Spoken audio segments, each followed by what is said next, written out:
Hello there. Well, that was quite a extraordinary statement from the Prime Minister there, as he tried very hard to sound extremely tough and as if he's regaining the initiative on an issue that he has very long been very truly on the back foot over. So what he's trying to convince the electorate is that he has put everything in place, not just to sound tough, but for things to actually start happening on this scheme. And he went into quite a lot of detail about the practicalities, talking about commercial planes that have been chartered. That actually surprised me somewhat, because I think those companies that agree to take asylum seekers to Rwanda will face a significant backlash. Wouldn't be surprised if those planes take off without any branding on them. He also talked about the number of judges that he's got lined up to hear any kind of last minute appeals, a number of courtrooms set aside, and so on and so forth. So sounding very tough, insisting that this isn't just about sounding tough, but it's about being tough. But here's the thing. He says that he doesn't expect the first flights to take off for 10 to 12 weeks. That takes us right into July. And there's a lot of speculation at Westminster today as to what that tells us about the potential timing of a general election. Well, you're exactly right, Isabel. You took the words out of my mouth. No ifs, no buts, lots of tough talk. Commercial chartered planes ready to go, 500 extra staff ready to escort these asylum seekers onto the airplane. But really and truly, he's just full of hot air, isn't he? Do you actually think when it gets to July, any of these flights are going to take off? I think it's a little bit, if I had to put money on it, I would say it's less than 50-50 that it'll happen. I must say that I was surprised on the upside by how much work they've been secretly doing, if indeed they have. But I want to come back to this issue of the flights that are going to be used, the aircraft that are going to be used. I would anticipate that that's going to be one of the key problems for them going forward. Journalists are going to want to know which companies have agreed to participate in this, to provide aircraft. And I can well see some kind of, hope not hate led campaign to stop those companies actually allowing their aircrafts to be part of any deal. So there are so many things that could yet go wrong. It isn't just the politics of it, it's the practicalities. And I just am certain that all sorts of political interests, vested interests and otherwise, are still going to do their level best to stop this from happening. If that does happen, no matter what the commercial air carrier is that ends up eventually pulling out and bowing to peer pressure, why can't we just use the RAF? We've got some of the best planes in the world. Why can't we just load those up and send them to Rwanda?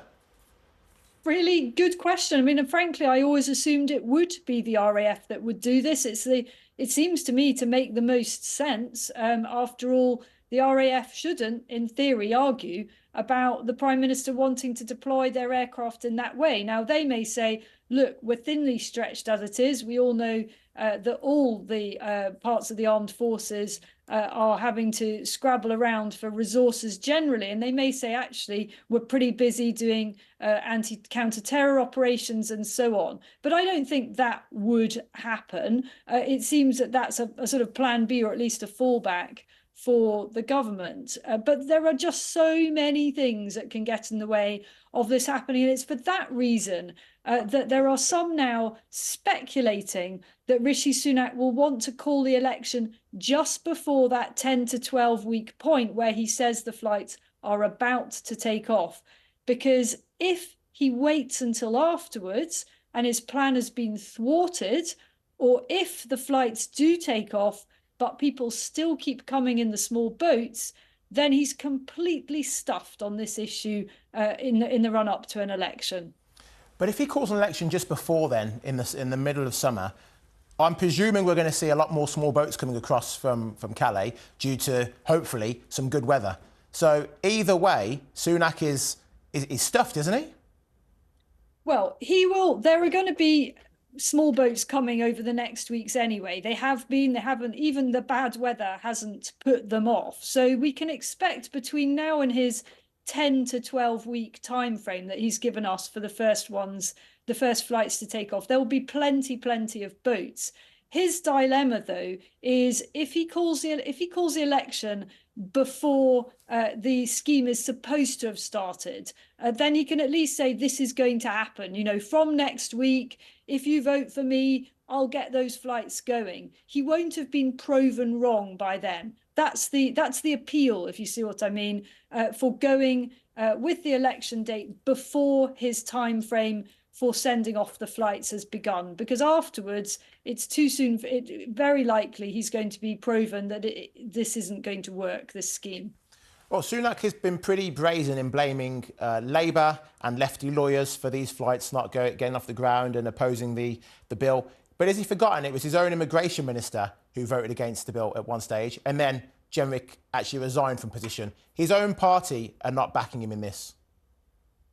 Well, his own minister voted against it because they didn't think it went far enough, not because they thought it was, outrageous to send asylum seekers to a country in Africa with a very questionable human rights record and many other things we could say about Rwanda besides. But you're right. I mean, it's not as if it's been Sunak and the Tory party against the rest of the world on this.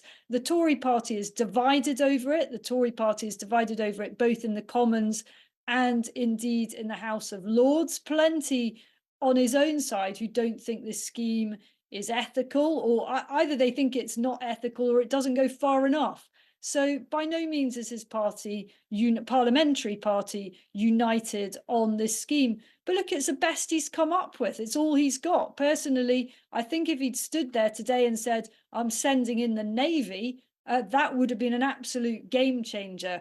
But this is the game changer that he's chosen, and now he's got to make it work. And if it hasn't worked demonstrably, by the time he goes to the country, then he's going to have nothing to sell on the doorstep on immigration, either legal or illegal. True. I mean, Sunak says this deterrent doesn't rely on just one flight. It's going to be every flight, every week after the first one goes. But my understanding is Rwanda can take between 200 and 500 of our asylum seekers. So how is it going to get any more people there than that number? It's just not possible. Yeah, so I've tried to kind of get to the bottom of this, because I've also heard this figure of about 300 has been articulated from a number of quarters, that this scheme was only ever going to manage to take 300. I don't think that's actually the case. I think that there is scope for more. But I think that if the government gets 300 asylum seekers over there, they will be very delighted indeed in the first instance. But it's not as Sunak presented it on Downing Street today. He was saying there's going to be a steady stream of flights going over, almost like this is going to be happening every day. And I just can't see that happening. I mean, if that does happen, then, well, hats off to him. That will be pretty impressive against so many organizations and political opponents who've tried to stop it. And if he can show that there's a flight a day taking off for a month, then, well, that might begin to act as a bit of a deterrent, though I still think the boats will keep coming. Isabel, I think you're completely right. I don't think anything's going to stop the boats.